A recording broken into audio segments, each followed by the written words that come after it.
मेरा नाम चंद्रकांत बघेल है और मेरी माताजी को गैल ब्लैडर कैंसर है और मैं एमपी से हूँ, ग्वालियर से। और मैं यहाँ पे ट्रीटमेंट आयुर्वेदिक से स्टार्ट करना चाहता हूँ। तो आज से 4 महीने पहले लगभग हमें ये पता चला कि माताजी को हमारे जॉन्डिस बढ़ गया था। तो हमने उसका चेकअप कराया कि ये जॉन्डिस है वो क्यों बढ़ा। तो उसमें पहले बिलिरुबिन टेस्ट किया था, LFT, उसमें जॉन्डिस बढ़ा हुआ आया। पहले आँखों में दिख रहा था तो पता चला कि टेस्ट करा रहे थे, टेस्ट में आया कि वो पीलिया बढ़ा हुआ है। फिर हमने और डॉक्टरों को दिखाया तो उन्होंने अल्ट्रासाउंड के लिए बोला। तो पहले हमने अल्ट्रासाउंड कराया आज से 4 महीने पहले लगभग।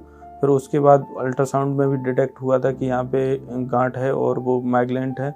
तो उसके बाद हमने और ऑन्कोलॉजी वाले डॉक्टरों को दिखाया तो उन्होंने फिर बोला कि अभी अल्ट्रासाउंड इतना ज़्यादा मायने नहीं रखता है, तो पहले CT स्कैन कराएंगे, अगर उसमें कुछ दिक्कत आती है तो अब हम आगे बढ़ेंगे। तो फिर हमने CT स्कैन कराया। उसके बाद CT स्कैन में भी वही सेम चीज़ आई कि ये माइग्रेंट है और इसमें ऑपरेशन ही करा सकते। फिर डॉक्टर ने बताया कि इसमें ऑपरेशन करा के ही एक सॉल्यूशन निकलेगा। तो फर्स्टली उन्होंने PTBD किया, उससे जॉन्डिस कम किया और उसके बाद उन्होंने बताया कि कीमो देंगे और कीमो के बाद अगर ये ट्यूमर श्रिंक हो जाता है तो फिर आगे ऑपरेशन कर देंगे, और नहीं हो पाता है तो आगे नहीं कर पाएंगे।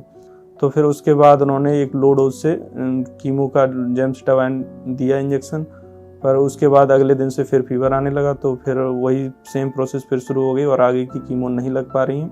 और इम्यूनो का भी प्लान था तो उसके साथ वो कुछ नहीं आगे बढ़ा।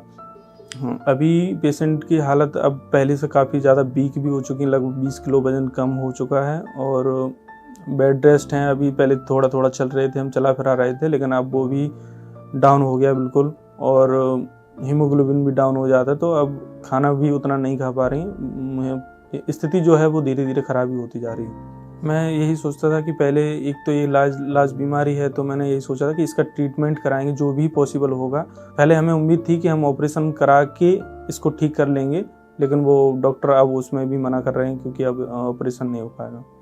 तो अब ये सोच रहे हैं कि हो सकता है आयुर्वेद से कुछ हो जाए।